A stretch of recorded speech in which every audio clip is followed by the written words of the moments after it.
Today's lecture looks at two aspects of muscle function, or the musculoskeletal system. Ultimately, we'll look at the muscles of the axial and appendicular skeleton, but before we do, we want to just look at a muscle as an organ to begin with. Look at the components of a muscle. And then we want to look at the individual cells that make up that muscle. And then ultimately, we want to look at the molecular elements of that cell that functionally interact, that allow the dimensions of that muscle cell to shorten typically, to then generate mechanical force. And so that process of that molecular process where the contractile proteins interact with each other is referred to as the sliding filament theory of muscle contraction. So we want to look at those elements, the events that take place as those molecular components interact with each other.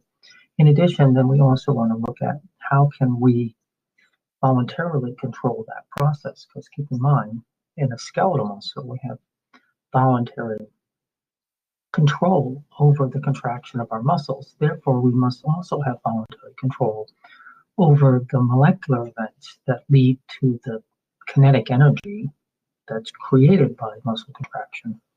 And then the last thing we want to talk about in this lecture is some physiological aspects of the way muscles function. How do they generate force? How do we regulate the amount of force they generate?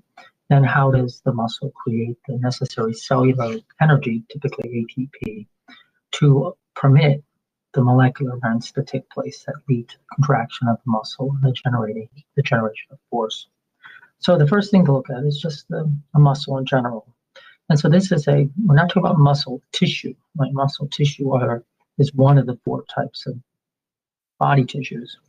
A muscle is an organ, is a combination of multiple kinds of tissue.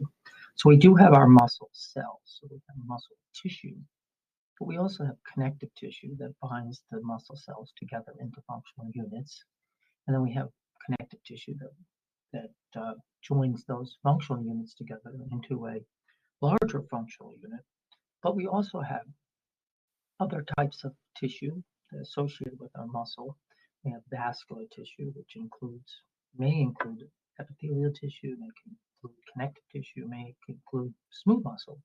We also have nervous tissue, because ultimately the events that cause the contraction of the muscle are controlled by the nervous system, at least in the skeletal system voluntarily, but in other types of muscle, whether it's cardiac muscle or smooth muscle, there is nervous system innervation of those tissues also. So this is a organ, and so the organ is comprised of multiple individual muscle cells, and they're called muscle fibers, because in reality, this is not a single cell. During embryological development, multiple muscle cells fuse together to become one long functional unit called muscle fiber.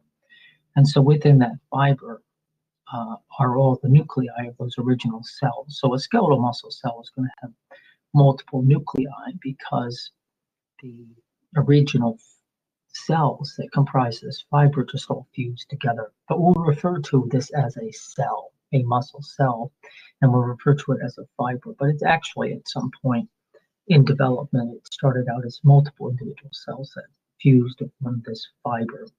So we'll take individual fibers and collect them to create a collection of them that function as a unit.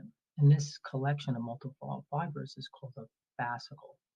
And the fascicle is created by wrapping connective tissue around multiple fibers.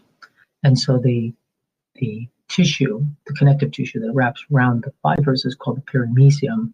But there's internal space around the individual fibers, and the fibers themselves have connective tissue associated with them.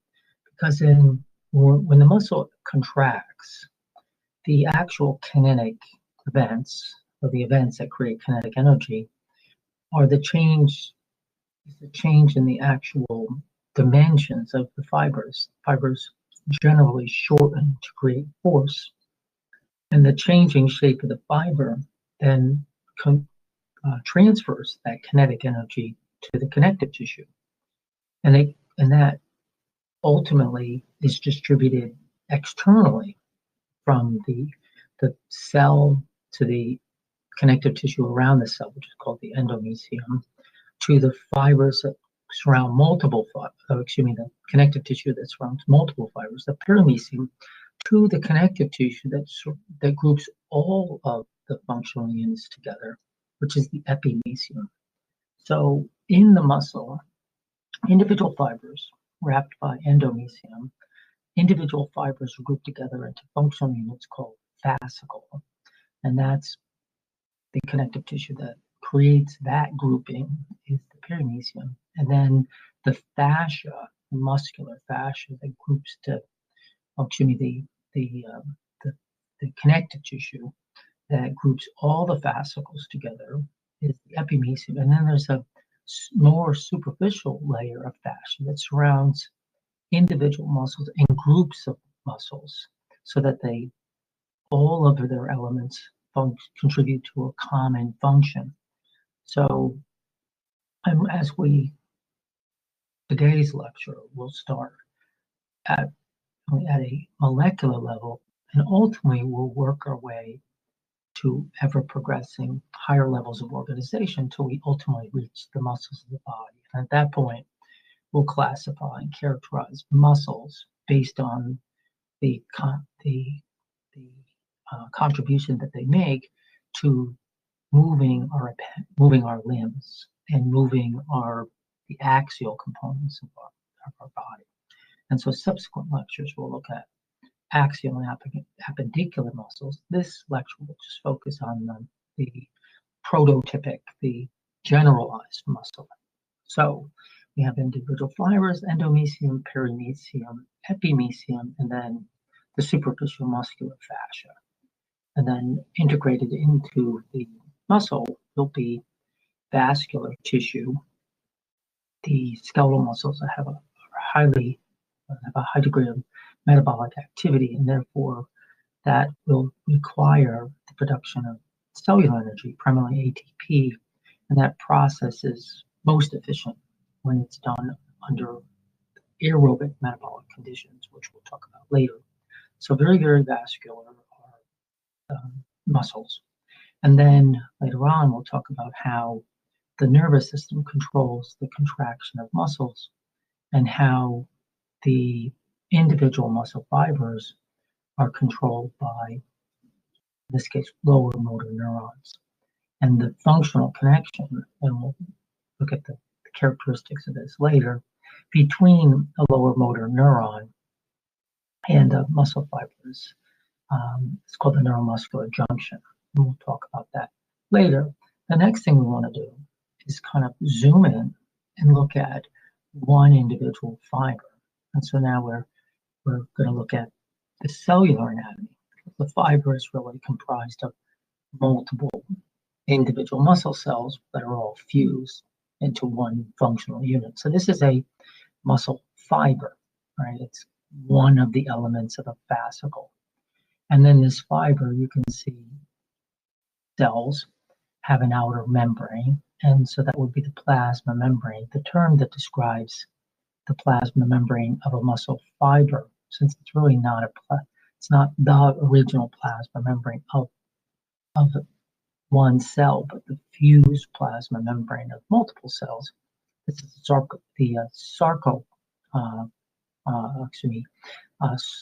sarcolemma. It's the term. And one quick comment: when you see terminology specific to muscles, you'll see commonly see the prefix sarco or myo. So both of those prefixes would indicate we're talking about muscle. So sarcolemma, sarcoplasmic reticulum, myofilament, myofibril, sarcomere, and even the protein myosin. And so right now we're looking at an individual muscle fiber. Now the individual muscle fiber is primarily contractile proteins grouped together in a structure called a myofibril. And myofibrils, which we'll talk about in a minute, are comprised of myofilaments that are organized in a very specific pattern or a particular orientation called a sarcomere. And so our myofibrils are made out of myofilaments, and the myofilaments are organized together to form functional groupings called sarcomeres. We'll talk more about that in a minute. Now, in addition to having all of, and depending on the muscle fibers can be pretty big, and they can extend extensive long distances. And so the cross-sectional area of a fiber can change. And for those of you that focus or invest energy into maintaining or establishing muscular characteristics, and you purposefully engage in activities associated with the gym, which we can't go to yet, or other kinds of resistance at training, one of the goals might, in addition to not only establishing healthful physiology and healthful musculoskeletal system, might be with the goal of dimensionally changing the characteristics of your muscles. And you might remember from our discussion of cell cycle, we said that skeletal muscle cells are typically in G0. They don't undergo mitotic division. They only do so when injured. So how does a muscle get bigger if we don't make more muscle cells? What we do is we change the cross-sectional area of the muscle fibers by building more or bigger myofibrils. Can't grow a new myofibril, but I can add more actin and myosin to my myofibrils, making this cross-sectional area of a fibril bigger, and therefore making the cross-sectional area of the fiber bigger, therefore making the cross-sectional area of fascicles bigger and muscles bigger. So the capacity of muscles to do work, generate force, is ultimately attributable to the molecular interaction between the myofilaments within the myofibril, and we'll talk more about that later. But in addition, the ability of the myofilaments to interact at a molecular level is dependent on calcium. The release of calcium into the fluids of the muscle fiber depends on action potentials being distributed throughout the internal volume of the muscle cell, the muscle fiber. And so we need systems first that store our calcium, and then we need systems that will allow electrical current and action potential to be distributed throughout the muscle fiber. Ultimately, we're going to have to create that electrical current, that action potential to begin with, and that's going to happen where the lower motor neuron functionally interacts with the muscle fiber at the neuromuscular junction. And so, but the reason why I mention any of this presently, because we haven't provided any detail to understand that, is just to point out some additional structures associated with the muscle fiber, which is this system of, they're called the T-tubule system. And this T-tubule system will ultimately distribute the action potential into the internal volume of the muscle fiber. This other structure that's along the surface and of the muscle fiber is the sarcoplasmic reticulum, which is another way of saying endoplasmic reticulum. Instead of endo, you say sarco. And this is really equivalent to the smooth muscle, actually the smooth endoplasmic reticulum of an individual cell.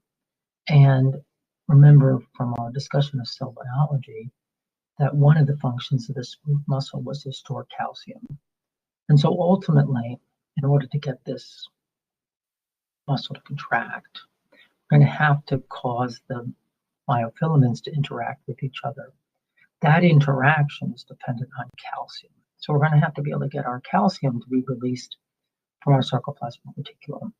That event, the release of the calcium from the sarcoplasmic reticulum, depends on electrical current traveling through the muscle cell or the muscle fiber.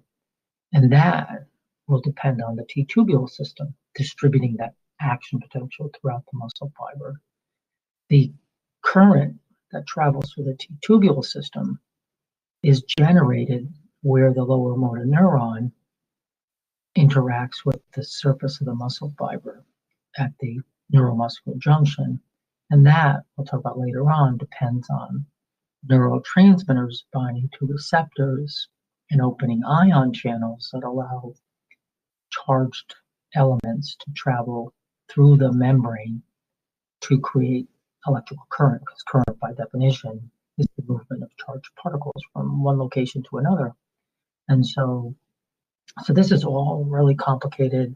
And so what we need to do is do this systematically and look at the individual elements and then bring it all together. Once we talk about those individual elements, one more just kind of detail that we can see in this diagram, we can see that there are many nuclei distributed throughout the muscle fiber because there were originally many cells that fused together to become this muscle fiber. You can also see that there is vascular tissue capillaries associated with the individual fibers, because ultimately most of the cellular energy that is necessary to allow the myofilaments to interact with each other is ATP made by the mitochondria. And so there's many mitochondria distributed throughout the muscle fibers also. So now the next thing we want to talk about is this orientation, this molecular distribution of the myofilaments to create this functional unit called the sarcomere. Now I'm just pointing to this presently because I want to point out a detail about this figure, because later on we'll talk about this in more detail. But when we look at the muscle, the myofibril, we actually see that we can see the sarcomere distributed repeated sarcomeres juxtaposed and overlapping with each other all along the length of the myofibril. And the reason why, and you might remember from our discussion of histology, one of the characteristics of muscle tissue was that in cardiac muscle and skeletal muscle, you could see banding patterns. And because of the very highly organized way that the contractile proteins were aligned, because actin and myosin, which we'll talk about later in more detail, actually, as light passed through them, the angle which the light refracts is one is in a polar direction and the other is an antipolar direction. So if I organize these things together in a way that I concentrate actin in one location and myosin in another location, I can then create regions of the myofibril that all together bend light in a particular direction. So the banding pattern we see results from the way that actin and myosin are molecularly organized. But this structure, this sarcomere, actually requires a region of overlap between neighboring sarcomeres. So we get this linear sequence of sarcomere, etc., all along the length of the myofibril. And so you can see, this is one myofibril, you can see consecutive sarcomeres. And the other thing to see, if we look at the cross section of the myofibril, you can see, and the the diagram is color-coded. Actin is purple and myosin is green. You can see that the myosin is surrounded essentially by actin.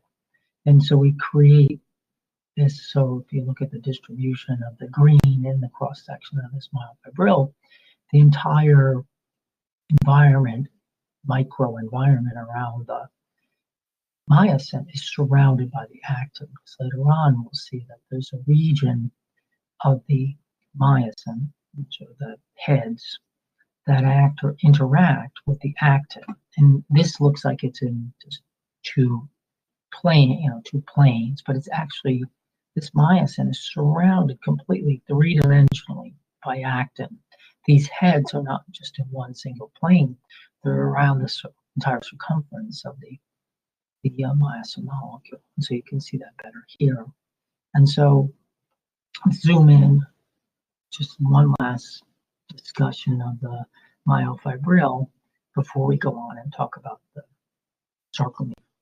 And so this is just a little bit different diagram, but again, here are our myofibrils, and then you can see the sarcoplasmic reticulum and the T-tubule system. So these are the T-tubules here, and you see where they start at the surface and then surround the myofibrils, and then distributed between there's a T-tubule and there's a T-tubule. Distributed between the T-tubules is the sarcoplasmic reticulum. So the action potential that will be generated at the neuromuscular junction travels along the surface of the muscle fiber, but then is able to be distributed internally through the T-tubules. And then that electrical current can travel through the internal volume of the muscle myofibril, and then cause the channels, calcium channels, that are in the sarcoplasmic reticulum to open, and then allow calcium to exit out of the sarcoplasmic reticulum, and then ultimately interact with the actin molecule, which we'll talk about later, actin myofilament. And this also represents, we preserve that green and purple coloration. So in a particular region of the sarcomere, we've got predominantly myosin. In some parts of the sarcomere, we have predominantly actin. And so then you get this pattern, and we'll talk about this more in a minute. There's this pattern, which is the sarcomere consists of I bands and A bands and H zones and M lines, and that's what we'll talk about next. But that pattern is repeated. You can see green, purple, etc., all the way down the length of the myofibril. Okay, so now and we'll come back and look at this in much more detail. It's a very simplistic view of this, but here's our lower motor neuron making a functional interface with our myofibril, and this is the neuromuscular junction. And this is in the nervous system, most connections are neuron to neuron, and they're synapses. But this is a specialized type of synapse. This is a neuromuscular junction, so that the point where the terminus of the terminal of the lower motor neuron interfaces with the myofibril, the sarcolemma, the plasma membrane, creates this highly convoluted surface. This is called the motor end plate. And then ultimately the lower motor neuron is going to release neurotransmitter, and the receptors necessary for that neurotransmitter to have an effect are going to be distributed on the motor end plate of the muscle cell. We'll talk more about that later. Okay, so now what we want to talk about are the sarcomeres. Okay, now we've totally dissociated our sarcomere from the myofibril, so I'm hoping you can kind of just have some recollection of what we were just talking about. It might be helpful to simultaneously have your notes open too, because you can be looking at this and listening to this presentation and be able to see some of the other images that are not available to you at this moment, because I can only show you one slide at a time. But one thing I was saying to you before, that the myosin, these are called the heads of the myosin. They're going to interact with the actin that's distributed around them.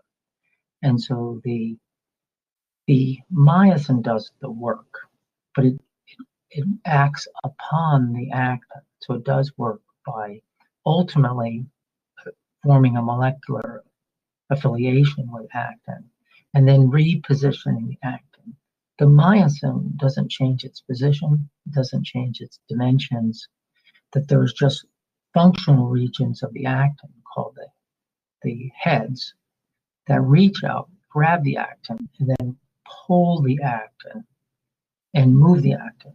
And so in order to create this, to ultimately be able to create this kinetic energy to change the shape of the muscle cell, what we have to do is organize our myosin and organize our actin in a way that when the myosin is able to interact with actin and displace it, that it systematically changes the entire molecular structure of the myofibril. So you can see our actin only, right? So it's distributed in the myofibril.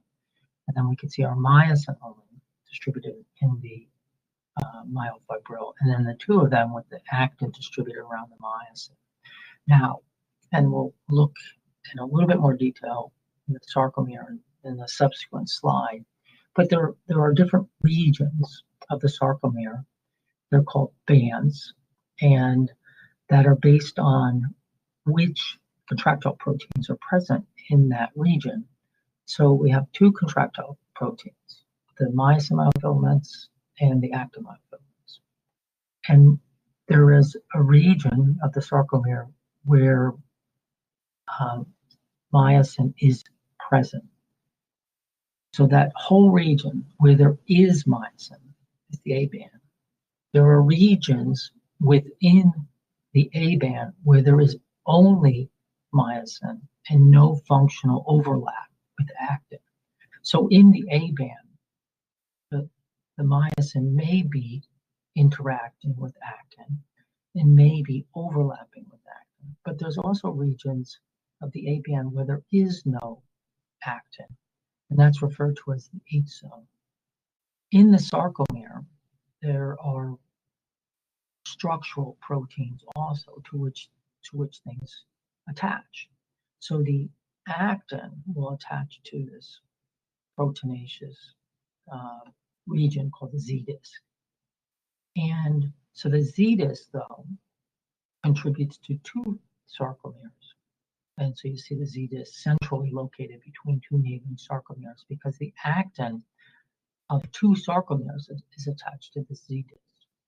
Now, in the region around the Z disc, since that's where actin is attaching, there may be regions of the actin that are not overlapped with myosin. That's the I band. So an I band includes two neighboring sarcomeres and includes and in that region there is actin only attached to the Z disc. Now there's other proteins, and this isn't labeled, and I'll show you one that's labeled in a second. This is a titin filament. And then the titin filament has other proteins that represent the M line. And this was drawn to almost look like a chain. And at a molecular level, that's basically what it does, is it attaches the myosin to the titin filament. And so it becomes the attachment point for the myosin. And the titin filament spans from Z disc to Z disc. And so the actin is attached to the Z disc. The myosin is attached to the titin filament, and the titin filaments span all the way from between two neighboring Z discs. And the molecular characteristic of this thing is almost like acts as a coil, because during contraction, so this is a relaxed sarcomere. So in this case, the muscle is not contracted. We have our central area called the M line, which is inside of the H zone. The H zone is part of the A band where there is no overlap between actin and myosin. And then we have our I bands where there is actin only. And this is an electron microscope picture, but you can actually see, okay, so you can almost see the tiny little horizontal elements, right, that represent the actin. And then you can see the central region where the M line is, right? So that's that unique protein that attaches the myosin. And then you can see a region, and it's pretty, it takes a little imagination, but you can see a region where there's not quite as much, it's not as much, not as dense, right? Here you can see that the two fibers are overlapped. Here you can only see the one fiber. So this is the H zone, corresponds with this. That's our M line. This region where there is overlap within the A band, no specific band, because this is going to change. Right? So this is just the region of overlap between actin and myosin. And then we have our I band. Then as contraction occurs, right, now what happens at a molecular level is myosin is reaching out, grabbing the actin and pulling it towards the M line. When the muscle is fully contracted, when the sarcomere is fully contracted, we've pulled the actin all the way up to the M line. That's as far as it can go. We've brought our Z disc closer together. It's represented here. And you notice how much smaller the I band has gotten. So there's the I band, there's our H zone, there's our M line, and then when we contract, now the myosin is fully overlapped by actin. So our H zone has gone away, our M line is still there, but our I bands have gotten smaller. You can never fully overlap. Myosin can be fully overlapped, but the length of the actin is such that it's longer than half of the myosin. So there's always going to be a small region of the actin that isn't overlapped. Okay. And so that's our sarcomere. Now what we want to do is take our sarcomere and look at the molecular elements of our sarcomere. We want to look at the two myofilaments, the actin myofilament and the myosin myofilament. We're not going to look at the molecular characteristics of the Z disc or the titin filament or the M line. We just want to focus on these two contractile proteins, the actin myofilament and the myosin myofilament. And so sometimes, especially if we think about things only on a superficial level, we lose the perspective that these are not singular things. These are groups of proteins that work collectively as an element. And so when we talk about the myosin myofilament, we have myosin molecules, but the myosin molecules are not singular things either. They involve multiple proteins woven together and other proteins that are, we're talking about quaternary structure, right? The interaction of multiple protein subunits to create a three-dimensional shape. We're not going to learn all these details. There's certain details I would like you to know. There's some that you don't need to know. But one of the things you should have an intuitive understanding is when I look at a myosin molecule, a myosin myofilament, it's comprised of individual myosin molecules organized into a three-dimensional molecular structure. And it has many myosin molecules, each of which has a rod region and a head region. And that's the only things that we're going to focus on, specifically the head. The rod is more structural. All the rods are associated with each other and are held together at a molecular level to create the myofilament. The head units are the components that are going to interact with the active molecule. So the myosin myofilament is comprised of multiple myosin molecules that include rod portions, and head portions. And later on, we'll talk about the functional interaction between the head and the actin myofilament. Now, the actin myofilament, like the myosin myofilament, is comprised of multiple components. And so there are the actin molecule itself is comprised out of subunits called G-actin molecules, and they're assembled into a helical structure. There's actually two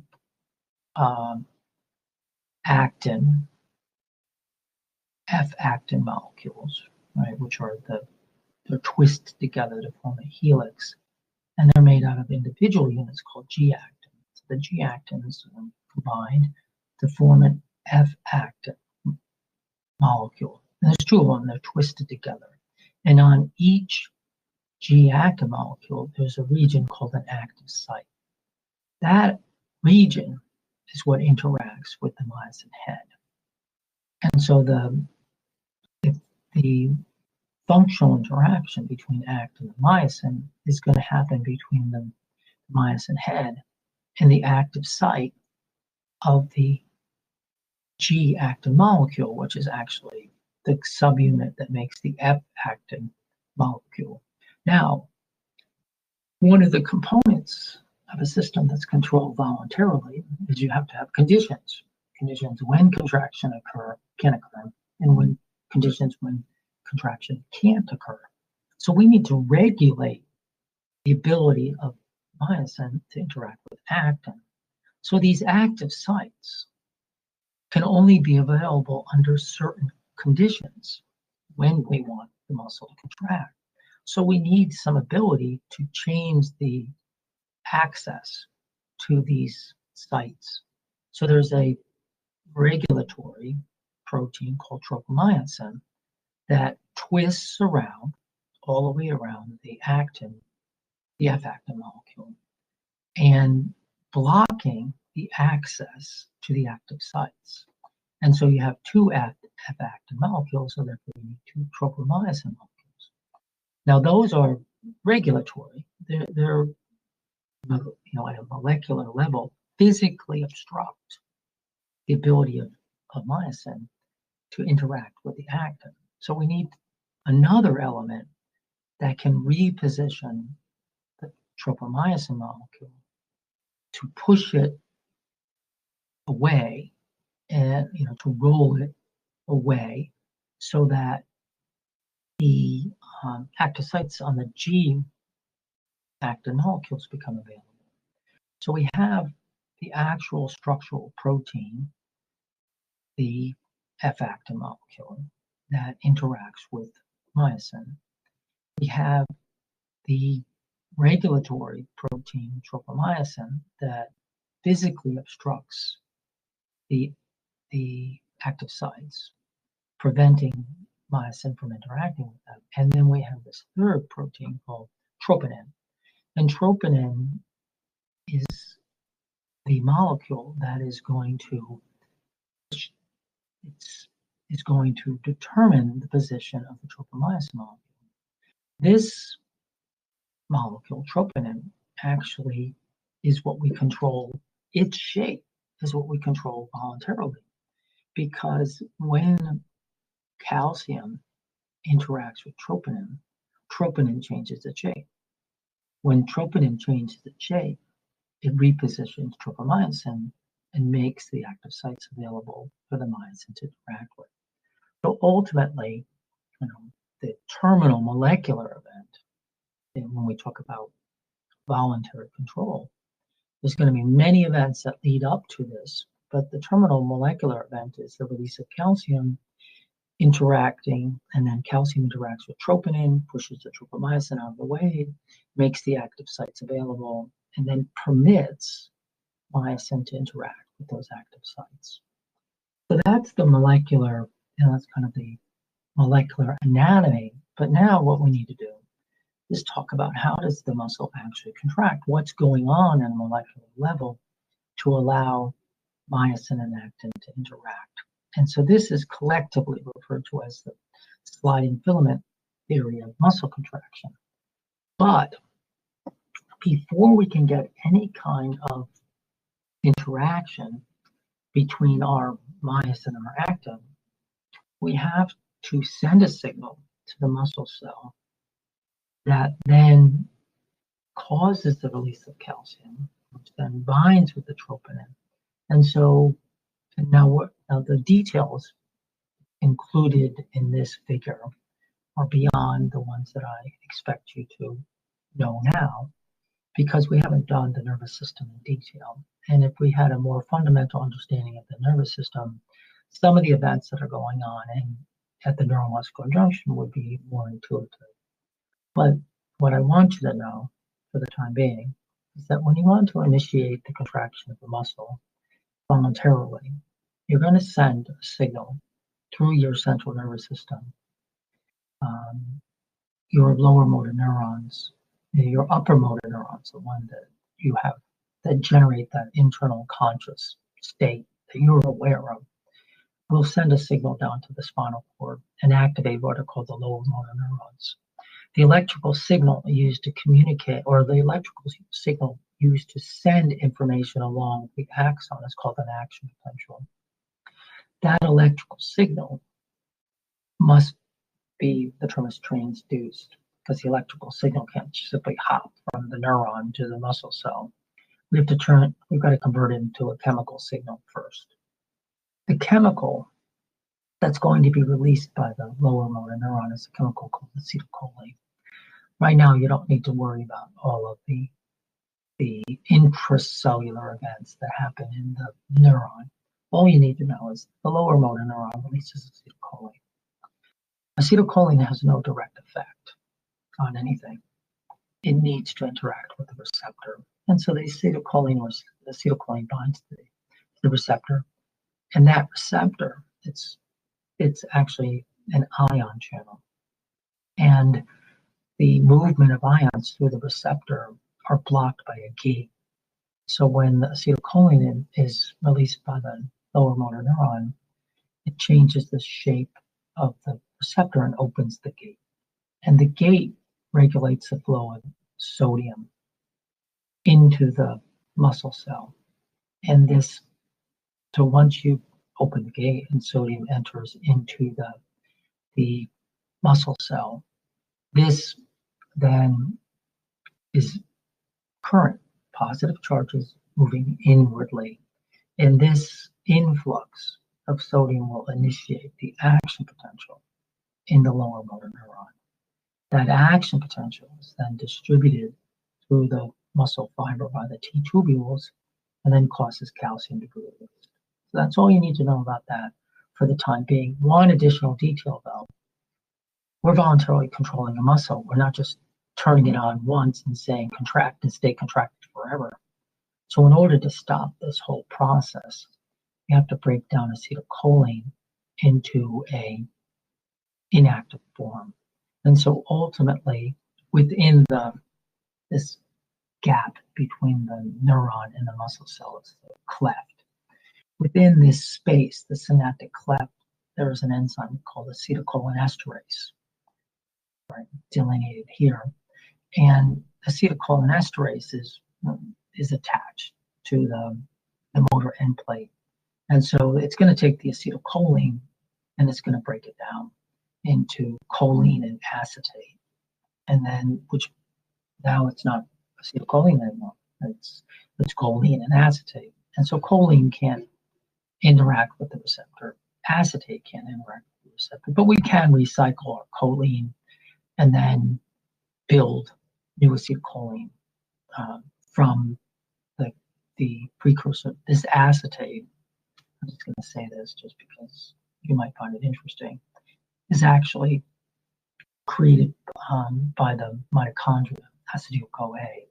And so you need your mitochondria to make this substance to make it choline. Okay, so now we have current traveling through our lower motor, through our muscle cell, releasing calcium. And now we have calcium that can then interact with the contractile proteins. Now, so here we have our action potential traveling along the surface of the muscle cell, going through the T-tubular systems, causing the release of calcium, which then is going to interact with the troponin. Troponin is going to change its shape, and then it's going to push tropomyosin out of the way, right? Which then reveals the active sites, which then allows myosin to interact with those active sites. So at this point now, we've got to the point where we created that signal from the nervous system that has ultimately voluntarily caused the release of calcium, which then changes the shape of troponin, which pushes the tropomyosin out of the way, now making it possible at a molecular level for the myosin to interact with the active. And the term for this interaction between the myosin head and the active sites of actin is called a cross bridge. Okay, now, how do we generate molecular force? And so now we're at this point, right, where we can functionally interact. Now we need a couple more details. The head of myosin can exist in two states, in a high energy state or in a low energy state, and that's depicted right in this graphic by whether the head is bent or whether it's in a more vertical position. Now this, if you want to pick up some object in your environment, pick something up off the floor and put it up on the table.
You're going to have to invest kinetic energy, right? You're going to have to change the position of that object.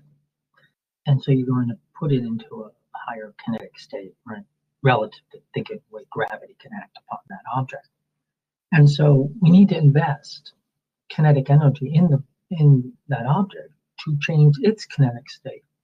Well, same thing with this part of this molecule, that in order for the head to be put in the kinetic state where it can do work, you have to invest energy in that head.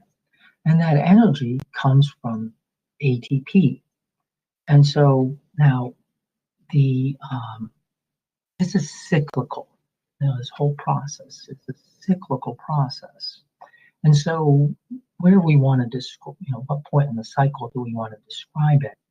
It depends on what perspective you're taking. Do I want to start at the point where the myosin head can interact with the active sites when the active sites become available because we've released calcium?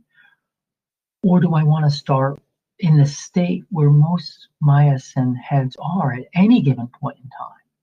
Because if there was no calcium present, right, then the active sites would be covered, and you would simply, but the myosin head would already be in a state where it could interact.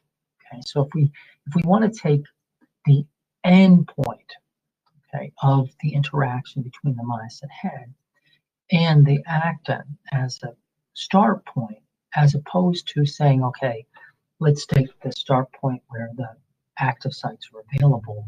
So one thing we need to know before we can even think about interacting is, how do we determine the kinetic state of the myosin molecule? And so in order to get the myosin from the low energy state to the high energy state, I have to take chemical energy found in the bonds of ATP, break one of those bonds, and then invest the energy of that bond to then reposition the myosin head. So there's an enzyme, myosin ATPase, present in the muscle cell all the time, always available to work. So if we take ATP and it's associated with the myosin head, we're automatically going to split that ATP into ADP and PI. And as a consequence, the myosin head is going to go into the high energy state. Okay? Now, what's depicted in this cyclical representation of contraction is that you keep repeatedly contracting, because you do. I mean, you're not gonna move very significantly if all you do is move one tiny little molecular subunit, right? One active site a little closer to the M line. You have to do this over and over again. So this process is going to have to be repeated many, many times until you've at a conscious level recognize, okay, I've completed that action. I'm going to stop sending signals. I'm no longer going to release calcium, and the calcium will be pumped back into the sarcoplasmic reticulum by calcium pumps. So the myosin is always going to be available to do work. It does take time, though. The process your need to contract a muscle might exceed your capacity to produce ATP. And then at some point you're going to have some kind of failure in the muscle. So so when we think about this cyclical process, it's important to choose a start point and decide, okay, what am I going to look at as my start point, and what am I going to look at as my end point? And this change from when the cross bridge is formed, okay, because this is when our calcium becomes available, and we cross bridge, will automatically, once you cross bridge the myosin head to the actin, you're automatically going to pull the actin molecule towards the M line. This is called the power stroke. So I always like to use this as my start point for looking at the sliding filament contraction, not the point where the myosin head interacts.